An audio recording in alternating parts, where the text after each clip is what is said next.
Iskoolmates! We hope you are doing well sa inyong mga tahanan at kagaya namin ay sabik na din kayo para sa ating bagong episode. Dahil ang inyong schoolmates barkada ay excited na rin na makasama kayong muli. Well, that's right, Trisha. Kaya naman, heto na kami para pag-usapan at magpalitan na opinyon tungkol sa mga napapanahong issue ng bayan. Tama kayo dyan, guys. Kaya naman, schoolmates, kapit lang kayo at pakatutukan kung ano ang hatid namin sa inyo for this episode. Alright, so guys, itong topic na pagdidiskusyonan natin ngayon bilang mga host ay hindi na rin bago pero napapanahon na rin dahil sa muling paglaki ng issue na ito. Before anything else, gusto lang din namin paalalahanan ng ating mga audience na mayroon pong trigger warning ang topic na ito dahil medyo sensitibo at maaaring makailang sa ilan nating mga viewers. Okay, so nabalitaan namin kasi ngayon yung mga recent na complaints about sexual harassment na nangyayari sa ilang mga schools and universities sa ating bansa. And this is a very sensitive issue na talagang dapat nating bigyang pansin at dapat natin talaga ngayon pag-usapan kasi lahat tayo pwedeng makaranas ng sexual harassment from anyone and anywhere. Pero in this case, guys, ito ay nangyayari sa loob ng mga schools. Nangyayari ang harassment sa loob ng isang lugar na students consider as their second home. Sobrang tama ka dyan, Trisha. Nakakabahala talaga dahil, as we all know, a student should feel secured and at peace sa learning environment niya in order to have a holistic and effective learning experience. Pero kung nararanasan nila abuse and harassment from their teachers or university staff mismo, whose duty in the first place is to ensure the safety and security of their students, paano na lamang ngayon mapapangalagaan ang security ng mga students? Also, imagine the trauma and anxiety that the students will experience from this condemnable event, paano na lamang sila makaka-focus sa kanilang pag-aaral. Come to think of it as well, these events of harassments can actually put students in a bad position where they make drastic decisions like stopping their education or worse, even ending their lives. Sky, Trisha, nakakalungkot, no? Nakakalungkot na makarinig ng mga ganitong balita, lalong-lalo na't ang mga involved sa issue na to ay mga taong pinagkakatiwalaan natin. And these people, we consider them as our guide, aside from our parents towards a better future. At sa mga estudyante namang nakakaranas o nakaranas ng sexual harassment, takot at trauma ang bumabahala sa kanila at yung pangamba kung ano ang mangyayari sa kanila kung sasabihin nila ito sa iba. Kaya nga most of the abuse chose to stay silent. Sana lang magawan to ng aksyon ng mga schools and universities, pati na rin ng ating gobyerno. Gusto din nating sabihin na kung nakakaranas kayo ng sexual harassment or abuse, meron kayong malalapitan at hindi nyo kailangang kimkimin sa inyong mga sarili itong problema na to. Kasi lagi nyo tatandaan na ang unang susuporta sa inyo ay ang inyong mga pamilya at merong mga organizations and groups na maaaring makatulong sa inyo para malagpasan itong problema na ito. So, bibitinin ko muna kayo, guys, pero stay right there dahil makakausap natin ang isang founder ng isang organizasyong naglalayon na labanan ang sexual harassment. Mamaya yan sa pagbabalik ng Schoolmates!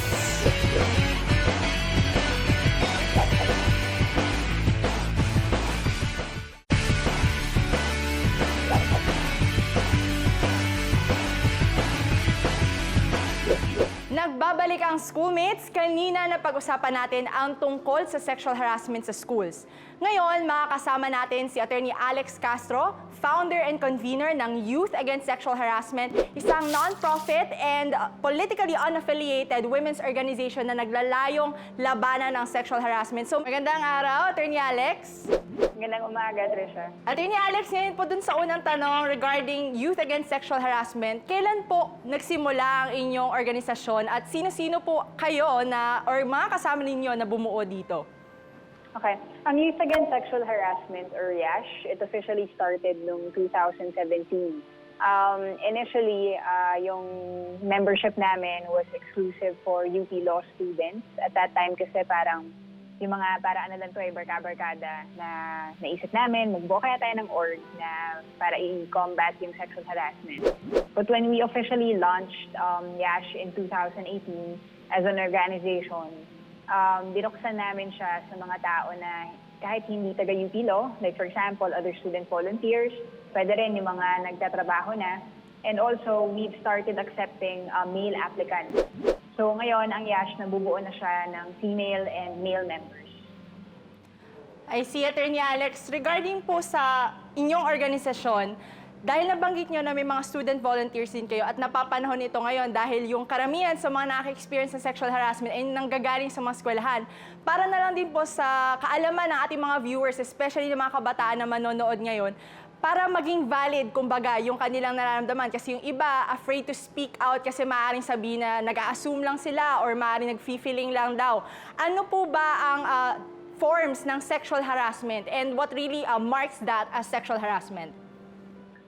Well, under the law, actually, very narrow ang definition ng sexual harassment. Of course, sa term, parang pwede namang ano lang siya eh.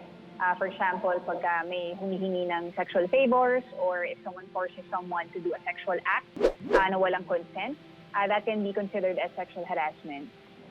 Siguro yung sa mga legal definition, I won't go into it, but what I can say is mas narrow ang description or ang ibig sabihin ng sexual harassment under the Anti-Sexual Harassment Act and the Safe Spaces Act. I see, Attorney Alex. Ito po, regarding sa mga current initiatives na ginagawa ng inyong organization or ng YASH.org, especially since nag-expand na po tayo to virtual platforms regarding different issues of sexual harassment, ano-ano po yung ginagawa ng organization ngayon? Marami, actually, itong lockdown, mahirap na magkaroon ng mga physical projects. What we did is to launch education campaigns to inform everyone about, for example, yung prevalence of domestic violence, yung prevalence of sexual abuse and violence, kahit online harassment. So yun yung mga ginagawa namin, puro mga webinars, just to be able to educate people about the issue and to start the discussion na rin. Nakita ko yun, Attorney Alex, actually yung mga info cards nyo and mga PubMats regarding din sa Safe Spaces Act. Isang magandang initiative din yun para mas malaman din ng ating mga viewers kung ano nga ba yung or paano sila mapaprotektahan. Pero, Attorney Alex, speaking from a legal perspective, how can people, especially ngayon, the youth behind their screens, how can they be protected? Or on the flip side, how can they be punished in an event na they are a victim or possibly a perpetrator of sexual abuse or harassment? Okay, for online harassment, actually it's covered by the Safe Spaces Act. Meron doon sa batas na yon, pinagbabawal ang, for example, catcalling online, yung mga misogynist, homophobic remarks or slurs. Bawal din yung cyberstalking. For example, yung pag-impersonate sa isang tao. Basically, mga ganitong acts, hindi na to pwede under the Safe Spaces Act. If may tao na sabihin natin naging biktima nitong mga acts na to, pwede silang lumapit sa PNP Anti-Cybercrime Group. Sila yung nag-handle ng mga complaints. They're primarily responsible for handling the complaints under the Safe Spaces Act pagdating sa online harassment. So, yun naman yung first step lagi is for the victim to be able to overcome yung fear of reporting, yung sa stigma and everything. They just have to know that, well, first off, that it exists. It's a valid concern and may malalapitan sila. Mm-hmm. I see. Attorney Alex, alam natin na it's very difficult po for the abuse to come forward and talk about what happened with them. So what can women, or dahil ang sexual harassment naman ay nangyayari to all genders, how can they enlist your help in the event na mangyari ang sexual harassment to them? Well, we're very accessible via Facebook. What we do is every time may lalapit sa amin to report an incident, una nire-refer muna namin sila for psychosocial support para at least ma-process nila yung experience, ma-process yung trauma. And then after, we ask them if they want to pursue any legal remedies. In any incident kasi, they have three options. You have your administrative, your civil, and your criminal remedies. Yung mga administrative, ito yung mga pwede sa schools or mga companies. Yung criminal, civil, of course, alam natin sa korte yan. Yan yung mga pag-apply na ng mga batas na nabanggit natin kanina, tulad ng Anti-Sexual Harassment Act or ng Safe Spaces Act. Pwede rin ng Anti-Violence Against Women and Children Act. Oh, see. Mm-hmm. So, Attorney Alex, in addition sa mga nabanggit mo dun sa VAUSI kanina and Safe Spaces Act, ngayon, mas puntahan natin yung mga nagtitrending ngayon na virtual call-outs or yung mga nagtitrending na hashtags on sexual harassments that unfortunately ay nangyayari sa mga academic environments. What is the proper way po ba for them to forward their complaints? Is the online or the cyberspace a proper platform for them, or where can we direct them in this specific matter? Of course, first off, I want to acknowledge yung importance of starting the discussion. So ito yung mga hashtag or yung mga napag-uusapan online. Although may merits naman talaga siya para at least alam ng mga tao na nangyayari siya sa mga institusyon na ito. Yung medyo complicated aspect lang of that is that, syempre, di ba, if you put something out there online, it has a tendency to pwedeng to blow up or to spiral out of control. But if they want to be able to handle the complaint properly, yun nga, I mentioned earlier, we have 3 remedies, yung administrative, criminal, and civil. Yung sa administrative, especially for schools, pwede nila itong isumbong dun sa administration nila to file a formal complaint against the perpetrator. Yung sa civil and criminal naman, pwede naman silang they can seek legal help. Pwede rin silang lumapit sa PNP, sa NBI, especially yung Women's and Children's Protection Desk. I see. Attorney Alex, meron tayong ibang mga cases din kasi, kumbaga na, of course, valid din naman yung concerns ng iba na gustong mag-speak up for those who have experience or about their experiences on sexual harassment. Meron po bang way to keep their anonymity or for those who don't want to push for a legal route regarding this? Kasi kumbaga, may repercussions din yun sa kanila as victims eh. Yes, I understand. Actually, for administrative, yung mga remedies naman na nabanggit natin kanina, they can pursue all of these anonymously. Especially, for example, sa court proceedings, but it's mandated by law na hindi mo naman kailangan harapin yung harasser mo. Pwede rin naman sa administrative also that if you file a complaint with the school or the company, you can request na tanggalin yung pangalan. Yung medyo lang doon, yung complication lang doon of course is pagka yung due process aspect of it. Kasi at one point parang tatanungin din nung perpetrator kung anong ginawa niya, kanino ba niya ginawa, so that they can defend themselves properly. But what I can say is, to some extent, yes, parang pwede namang protektahan yung identity nitong mga victim survivors na to. Okay, Attorney Alex, siguro mas gawin natin generic or general, kumbaga yung message natin ngayon since ang kausap natin ngayon sa ating mga viewers ay karamihan mga estudyante.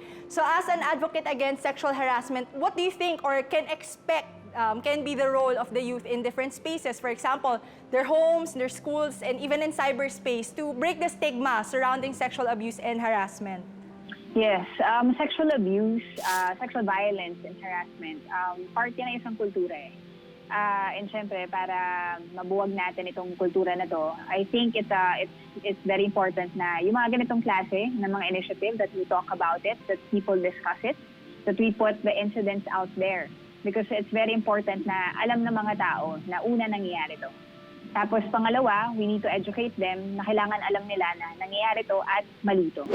Marami kasing kami na-experience, for example, na victims na lalapit sa amin pero hindi sila sure kung parang mali po ba itong ginawa sa akin or parang sexual harassment po ba to. So it's very important that we have these kinds of discussions. And yung pangatlo doon, they have to know what the remedies are. They have to know what they can do about the incident. So ayun naman siya.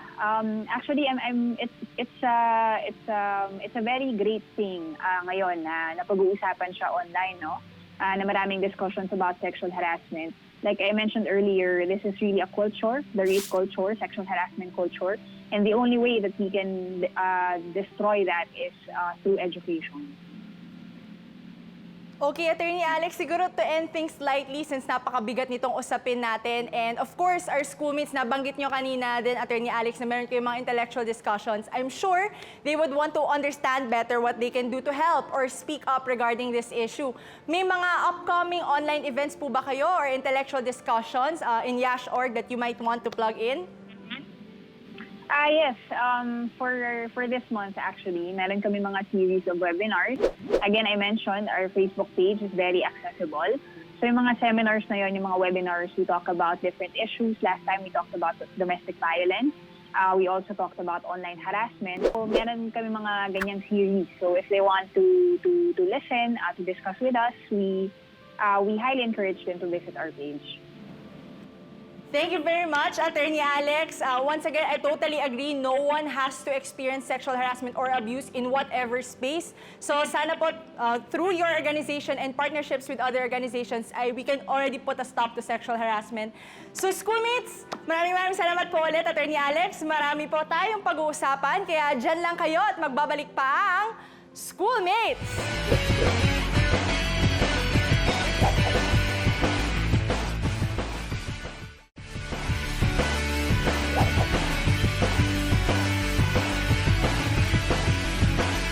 And we are back, schoolmates. Back in 2017, the Department of Transportation launched a program called Public Utility Vehicle Modernization Program na naglalayong gawing system efficient and environmental friendly ang mga pampubliko nating sasakyan. Under the PUVM program ay ang Jeepney Modernization Act na nagsasabing dapat lahat ng jeepney engine ay at least Euro 4 compliant engine o di kaya LPG-powered, electronic, and hybrid para makatulong sa pagbawas ng air pollution sa bansa. Dapat din daw ay mayroong GPS, CCTV at automated fare collection system ang mga modernized jeepney para sa seguridad ng mga pasahero at para makaiwas tayo sa traffic. Pero ang hinaing ng mga jeepney drivers at operators na lubhang maapektuhan ng jeepney modernization, anti-poor daw ito dahil may kamahalan din ang presyo ng modernized jeepneys na hindi kaya ng financial capacity nila. Kaya ngayon, schoolmates, makakasama natin si David Mencias para ipahayag ang kanyang punto kung bakit dapat ma-modernize ang mga jeepney. David? Simple lang naman ang liwinin ng Jeepney Modernization Program na magkaroon ng mga jeepney na environmentally friendly. Para sa karamihan ng car manufacturers, tuloy-tuloy nilang ipinapabuti ang kanilang mga produkto at constantly modernize ang mga ito para ibaba ang mga emissions. Ngunit matagal nang hindi na ma-modernize ang mga jeepney. Dahil dito, maraming lumang jeepney na ang nagko-contribute sa pollution. Ang programa ay nagbibigay ng mga solution dito. Una, ang paggamit ng mga greener models na ay makakatulong sa pagpapabuti ng air quality. Pangalawa, ang public safety ay mapapabuti sa paggamit ng CCTV at GPS na kasama sa programa. At mabibigay din daw ng training sa mga driver para sa road discipline.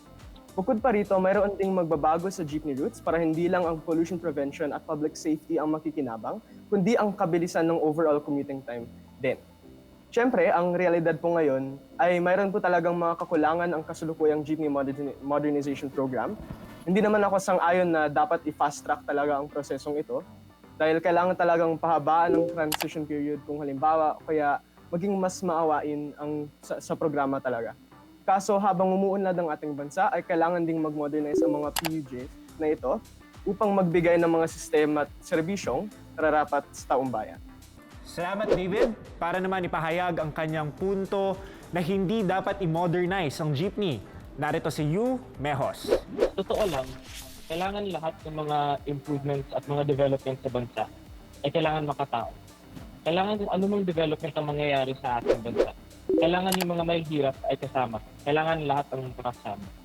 Ang problema sa jeepney modernization, kahit ito ay masyadong idealistic. Kasi ang mahal ng presyo ng mga modernized jeepney.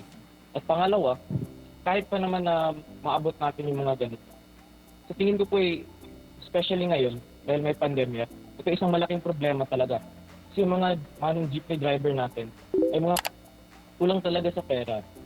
Wala silang income ngayon. So, bale, kapag magmo-modernize ka, yun nangyayari, nahihirapan na nga sila, mas tinatapakan mo pa sila. Tingin ko hindi ito makatarungan. Dahil dapat lahat ng mga improvement, dapat lahat ng mga pag-unlad sa bansa ay lahat nakakasama. Salamat guys, ating napakinggan ng opening statement ng ating mga debaters. Ngayon naman, diretso na tayo sa ating free flow discussion. So dito magbibigay lang ako ng mga katanungan at kayo nang bahalang magpalitan ng inyong mga argumento. Paalala lang po sa ating mga manonood na ang ating programa ay hindi nagdidikta sa kung ano ang tama o mali. Nandito tayo upang palawakin ang kaisipan ng mga kabataan hingil sa isang issue. So David, ito na ang ating unang tanong. Gaano tayo kasiguro na if not all, most of the drivers and operators ay mayroon pa ring jeepney na ipapasada once na ma-modernize na ang mga ito? Una sa lahat, ang mga unang ipirescribe na unit para sa programa ay talagang mahal. Dahil dito, higit pa ito sa financial capacity ng maraming operators at drivers kung ituloy ang kasulukuyang plano ng gobyerno. Sinasabi raw po na naghahanap ng mas mababang presyong mga stakeholder, ngunit medyo malaki po ang posibilidad na maraming operator at ang mawawala ng trabaho. At kung mangyayari po ito ay malaki rin ang posibilidad na ang mga private companies na ang magmamay-ari ng mga jeepney operations na magre-resulta sa mas mataas na fare prices na magiging masama para sa mga commuter. Hindi po talaga sigurado na hindi kaunti ang mawawalan kung ipasada ang programang itinatala ng gobyerno. Ang problema lang po talaga ay ang klaseng implementation ng gobyerno. Dahil kung masyado pong rushed ay unfair na po yan sa mga driver at operator, pati sa mga commuter sa hinaharap. Mga-apekto rin talaga ang ekonomiya kung hindi patas ang pag-i-implement ng modernization po ito. Okay. Tama nga si David, di ba? Sinasabi niya na yung implementation yung problema. Sa tingin ko, sapat na yan na rason na hindi dapat ituloy ang pag-modernize ng jeepney. Tignan natin yung mga statistics. Tignan natin. Kasi magbibigay ng loans yung gobyerno. Sinasabi ng gobyerno na, sige, magbibigay kami ng loans para makapagbili yung mga jeepney driver ng bagong unit. Pero yung problema, tignan natin yung mga loans na to. Kasi kung titignan nyo po, yung mga loans dito ay umaabot sa around 40,000 pesos per month yung kailangan bayaran ng mga jeepney driver. Yung usual na income ng mga jeepney drivers ay 15,000 lang po per month. So mahihirapan po talaga sila. Pero kahit mas malala po yan kung mapunta sa mga private company yung mga jeepney natin. Kasi yung mangyayari niyan, mas mahihirapan pa magpasada ang mga jeepney driver.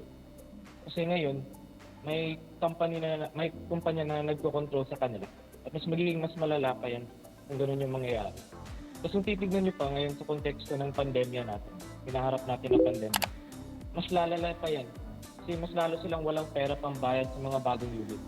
Kaya kailangan natin na wag ituloy yung ganitong klaseng modernization at wag natin madaliin. Tama rin naman po na yung sinasabi niyo na hindi po talaga sapat yung paglo-loan ng gobyerno para sa mga jeepney drivers at jeepney operators. Yun nga po, siguro hanggang sa isang konsepto, dapat po talaga isagawa ang jeepney modernization program. Ngunit talaga yung problema ng gobyerno ngayon kung paano ipaplano, paano i-implement, paano gagawin ang mga loans, paano gagawin ang pagmamodernize at pag-transition dun sa bagong programang ito. So David, yun nga no, na nabuksan natin sa usapin na to yung budget tsaka yung current situation natin. So given nga na meron tayong pandemya ngayong kinakaharap, dapat bang isulong ang pagmamodernize ng mga jeepney considering na we lack budget at limited lang ang pwedeng pumasada? Siguro parehas po kami mag-agree dito na hindi talaga dapat isulong ang pagmamodernize ng jeepney ngayon hanggang ngayong konteksto ng pandemya, di ba? Ayun nga po, we lack budget at limited lang ang pwedeng pumasada. Kaya parang magmamagnify po talaga ang harm nito sa mga individual na operator na dapat nating protektahin. Sa tingin ko talaga hindi dapat magpa-modernize ngayon dahil mas konti talaga ang kinikita nila, mas konti ang mga taong bumabiyahe ngayon. Ang dapat nga gawin ng gobyerno ay magbigay ng mas malaking tulong para sa mga nahihirapan sa sitwasyon ngayon at hindi mag-usad ng gantong programa ngayon. Dagdag ko lang po sa sinabi ni David. Tama nga doon. Wala pang budget, wala pang sapat na resources ngayon. Pero yung problema pa, pangalawa, is yung planning. Kasi tignan natin, diba sabi ni David mismo na kailangan natin ng mas maganda pang plano para mag-modernize ng jeepney. Yun yung problema. Sa tingin ko, hindi dapat siya priority ngayon, lalo na may pandemya. Sa tingin ko, dapat nakatutok talaga yung gobyerno 100% dun sa pagpigil ng epekto ng COVID-19. Pero mas importante rin nating isipin na sa konteksto ng pandemya na ito, yung open air ng mga jeepney ay mas mabuti pa kaysa sa mga modernized natin na nakasarado na jeepney doon. Kasi naka-aircon yung mga modernized jeepney natin. Mas mabuti daw yung open air jeepney ayon sa isang research sa Ibon Foundation ata, di ko na maalala. Pero may research na nagpapakita na mas maganda pala na open air ng mga jeepney, yung mga regular natin ng jeepney ngayon. Mas mabuti pala na sila yung pinapatakbo sa pandemya dahil pinapababa niya yung likelihood yung risk ng pagkalat ng virus. Opo, tas para po magdagdag, sa tingin ko po din talaga dapat 100% po yung efforts ng gobyerno para sa pandemang ito. Hindi lang yung tipong kahit na-beat po yung ano yun, yung study dun sa UP na okay na. Sa tingin ko po talaga dapat 100%, hindi lang po talaga dun sa mga maliit na layunin eh. Dapat ihinto muna yung mga ibang plano para talagang iwasan ang mga mas harmful na sitwasyon dito sa bansa natin. We cannot deny the fact na jeepneys have become a culture of our country and its culture. So David, ano kaya ang magiging epekto ng jeepney modernization sa kultura natin? Malaking bahagi ng ating kultura talaga ang mga jeepney. Kahit saan man magpunta, makikita yung mga disenyo ng kahit anong uri, mga logo, mga slogan, ganon. At talagang malaki ang contribution ng jeepney sa ating kultura. Kaya kung tinanggal ito sa mga kalsada, in a sense, may mawawala rin sa ating kultura. Dahil ito ay isang kulturang naging pamilyar sa ating lahat habang buhay. Ngunit may punta pa rin na habang umuunlad ang ating bansa, ay kailangan ding umunlad ang mga PUJs na ito upang magbigay ng yung mga sistema at servisyo na nararapat sa taong bayan. Kaya siguro, kailangan talagang harapin ito kung kailangan na. Siyempre, sa panahon na ito, sa kontekst ng pandemya, huwag muna. Hanggang hindi pa sapat ang plano, huwag muna. Pero kung kailangan talagang harapin ito, siguro yun ang isang kailangang gawin para sa plan. Dagdag lang ko sa punto na yung cultural importance po ng jeepney. Tignan po natin saan nanggaling yung mga jeepney. Bakit nagawa yung mga jeepney? Di ba mga dati itong World War II na mga sasakyan ng Amerika na iniwan nila dito? Sa tingin ko po dahil yan, ang jeepney ay parang naging simbolo na rin ng resilience ng Pilipino. Nagpapakita ito sa atin na kaya nating maging malikhain at kaya nating bumangon sa mga mahirap na sitwasyon. Diba? Tapos pangalawa, kung tignan natin, yung jeepney ay isang bagay na only in the Philippines talaga. Sa Philippines na nakikita, diba? Sa Pilipinas lang. Kaya nagpapakita rin ito ng ating pagiging unique at pagiging malikhain. Kaya di naman siguro issue yung pag-unlad. Tulad yung sinabi ni David na kailangan mag-unlad. Sa tingin ko po, kaya naman i-unlad yung anong meron natin ngayon. Pwede naman siguro ayusin yung mga makina siguro ng mga lumang jeepney. Pwede naman natin i-renovate yung mga jeepney na meron tayo ngayon. Sa tingin ko po ay maaabot din naman natin ang yung mga pag-unlad na gusto natin gamit yung mga jeepney natin ngayon. Ngunit kailangan lang natin sila i-improve. Sa tingin ko mas nakakabuti yan. Kasi kung titignan mo, yung mga improvements ngayon sa jeepney modernization, yung nagbe-benefit, yung nakikinabang, yung mga malaki na mga private na kumpanya, yung mga mayayaman. Sa tingin ko po kung i-improve lang natin yung anong meron natin ngayon na jeepney. Sa tingin ko mas nakakabuti yan. Kasi yung magbe-benefit pa, yung makikinabang, yung mga mamamayan natin na driver, yung mga simple natin ng mga tao, yung mga karaniwang tao natin na driver. Siguro, kailangan din po nating tignan kung gaano ba ka-sustainable ang pag-replace ng mga parts na to. Kasi kung titignan muna natin yung Jeepney Modernization Program, yung tina-target lang naman po yung mga jeepneys na 15 years or older. Kaya kung titignan po natin, parang malabo na po kung sabihin na sapat na yung pag-replace ng ilang mga parte ng mga jeepney na higit pa sa 15 years old. Kasi siguro may posibilidad din na mag-breakdown pa rin ito o kaya mag-wear down siguro pag 20 years old or more, diba? Kaya kailangan nating tanggapin na mayroon ding itong elemento ng sustainability. Ang pinaka-concern natin, guys, kung bakit tayo nagkakaroon nitong jeepney modernization ay para nga matugunan yung environmental problems at maayos yung traffic system. So, ano pa ba ang pwedeng maging solusyon sa problema sa traffic at air pollution kung hindi matuloy ang jeepney modernization? Sa traffic, kailangan siguro ng mas mahigpit na traffic regulation, siguro sa mga tipong coding, car limits, at iba pa. Lalong-lalo na para sa private vehicles. Nakikita nga po natin na kahit pandemya, diba, sobrang traffic pa rin sa EDSA dahil sa mga private vehicles na tuloy-tuloy pang lumalabas. Ito rin ang sanhi kasi ng malaking bahagi ng air pollution, halimbawa yun nga sa EDSA at kahit nga sa Katipunan na puro pribadong vehicle ang dumadaan. Pero bukod sa traffic regulations, mas mabuti rin kung pabutihin ang general na public transportation. Yung tipong MRT, LRT at kahit nga po yung mga sistema na sa bus na kailangang kilalanin. Sa tingin ko po, magbubukas talaga ang pag-iisip ng mga taong gumagamit ng private vehicles na gumamit nga ng public transportation. Kung mag-provide ng mas efficient at mas malinis na public transportation ang gobyerno. Tingin ko naman po, kung titignan niyo yung cost aspect, diba? Kasi limited naman po talaga yung resources natin. Mas mabuti actually na hindi natin ito ituloy. Kasi kung titignan niyo po, yung isang problema rin kung bakit sinasabi na malaki yung factor ng jeepney sa air pollution natin is dahil luma na sila din. So, let's say kung ayusin natin sila o kung ayusin natin yung mga parts nila para hindi na malaki yung air pollution nila din. Hindi mas mabuti pa rin yun. Pero consider natin yung cost nito.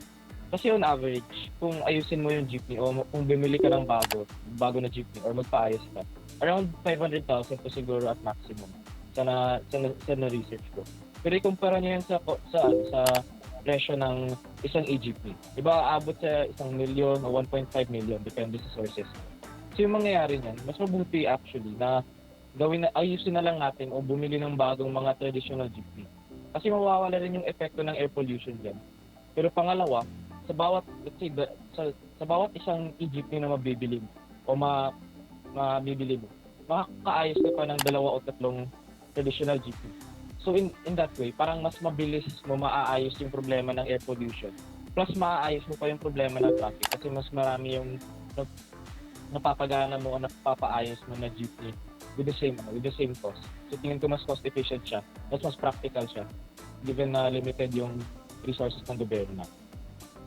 Kung titignan natin yung practical na aspekto dito, siguro consider din nila yung long term dito. Dahil nga kung tinitignan mo ngayong mga lumang jeepney, kung sasabihin mo na papalitan mo lang yung isa o 2 parte, siguro di naman yun magiging sustainable come like 10 or 15 years, ganun.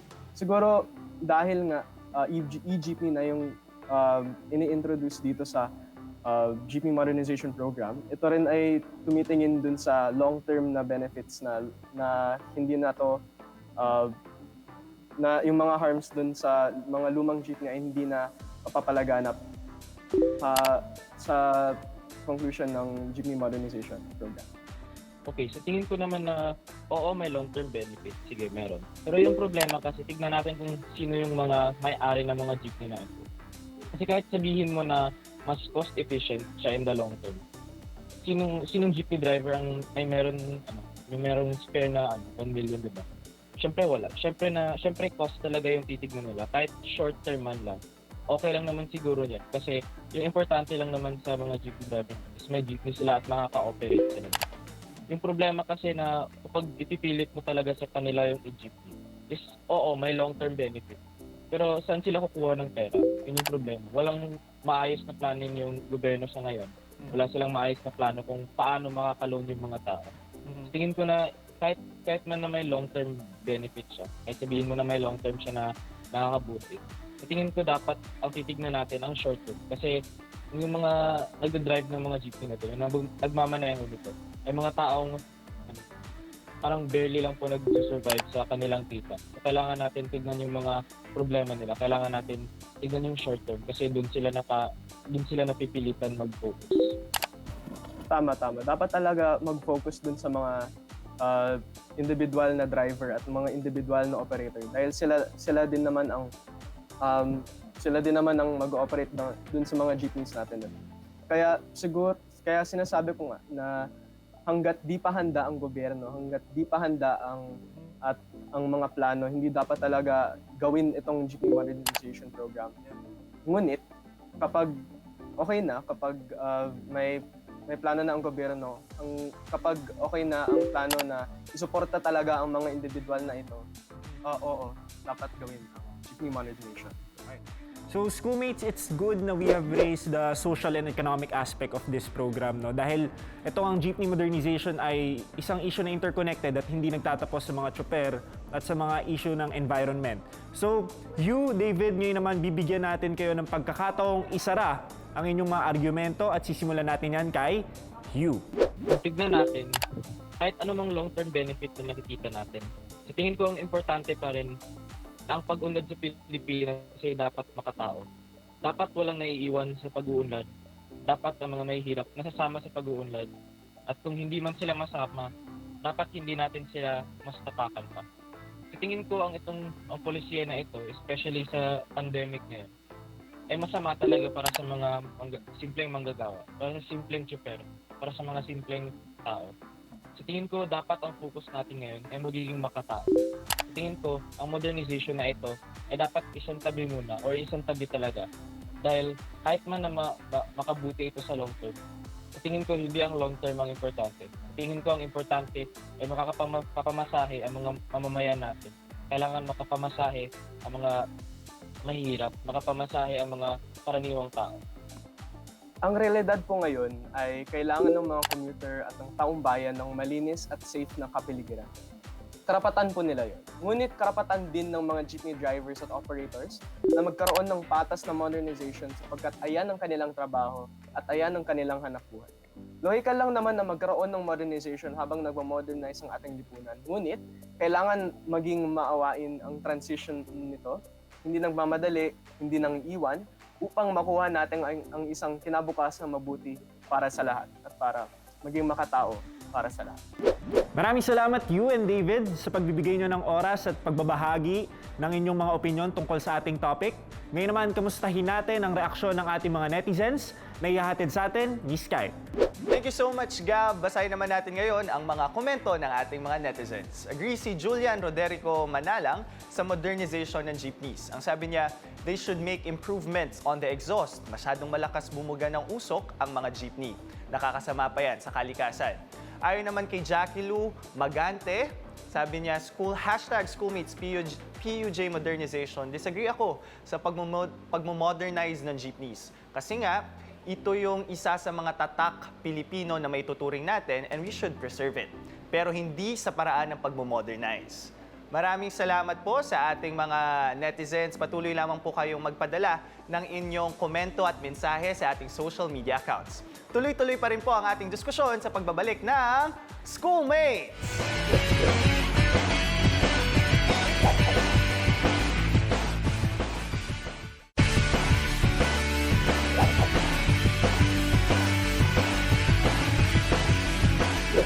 And we are back, Schoolmates. Naging makabuluhan ang ating mga naging diskusyon from sexual harassment discussion to the jeepney modernization. Siguro let's just give our takeaways sa nangyari nating mga diskusyon. Well, as for me, with regard to sexual harassment, abuse is not a matter of gender. It is a matter of power. Yeah. So regardless kung ano ang gender identification mo, sexual harassment happens because may mga taong sa tingin nila ay mas may power sila over you. At kailangan natin, more than the sexual harassment na nangyayari sa female, we should also recognize that may mga ibang mga gender din na apektado dito. Male, gays, lesbians, and all other gender na mas mahirap para sa kanila ang iba na lumabas para pag-usapan ito because meron tayong stigma na kinahaharap na mas papangit ang pagtingin sa'yo kasi mahihiya ka na ginawa sa'yo yun. But I think we have to change this mentality. Tingnan natin na pag nag-speak up tayo about this is we're courageous, we're brave, we are able to talk about these matters, and kaya nating labanan itong mga abusers natin. With regard to jeepney modernization naman, hindi napapanahon ngayon. Walang pasada ang ating mga jeepney drivers. Saan sila kukuha ng pagpapamodernize ng kanilang mga jeepneys? Wala na nga silang makain, dadagdagan mo pa na hindi sila makakapasada. Parang sobra-sobra ng abuso. Again, it is a matter of power, not a matter of... it is a matter of power and social status. Yeah. So sana sa panahon ngayon ay mas tulungan natin ang ating mga tsuper, ang ating mga jeepney drivers. Gab, what do you think? Magandang sinabi mo, Sky, no? Actually, nakakabahala, nakaka-alarma yung naging episode natin ngayong araw dahil Parang disturbing na issue. Parang everyday in the virtual and in the real world, we have to face different forms of harassment, di ba? Yung pagdating sa mga eskwelahan, siguro ngayon napatunayan natin na may kakulangan sa crisis management. So mas kinakailangan natin ng policy and judicial process, mas kailangan ng reform at mas kinakailangan natin ng greater prevention pagdating sa mga estudyante. At sa gobyerno naman, sana mas lagyan natin ng pangil yung mga polisiya natin on gender-based violence dahil nakakabahala dahil sa schools na to nangyayari. At pagdating naman dun sa mga jeep, syempre lahat naman tayo gusto natin ng innovation. Gusto natin ng konsepto ng pagbabago pero sana walang iwanan. Tama. Sana walang may iwan, di ba? Kaakibat nung jeepney modernization yung protection ng mga tsuper at lahat tayo gusto natin to pero sana makatao ang polisiya at patas ang implementation. Right. Katulad nung napag-usapan nating tatlo kagabi sa group chat, we go through different forms of harassment every day in different platforms and parang na-stuck na tayo sa isang defective system. At tayo, us who are within those system, kailangan nating mag-engage into self-reflection. So sa mga schoolmates natin dyan, please fight for those people who do not have the privilege of having a voice like us, like you and I, and let's maximize our resources and let's continue to speak up against injustices. Especially since ang napag-usapan natin ay on privilege and of course of power. Ma-understand natin yung system natin is at the brink of imbalance. Yeah. There is an imbalance in power, there is an imbalance on abuse, and of course the privilege that is existent already in various sectors of our society. So syempre, una muna sa sexual harassment, napaka-sensitive na topic talaga nito. Kasi I'm pretty sure sa mga nanonood sa atin, alam nila na sa various platforms nag-e-exist ang victim blaming, sa call-out culture, various forms of negativity. But gusto ko lang sabihin sa inyo na you are no less of a person, you are worthy, so you have to speak up,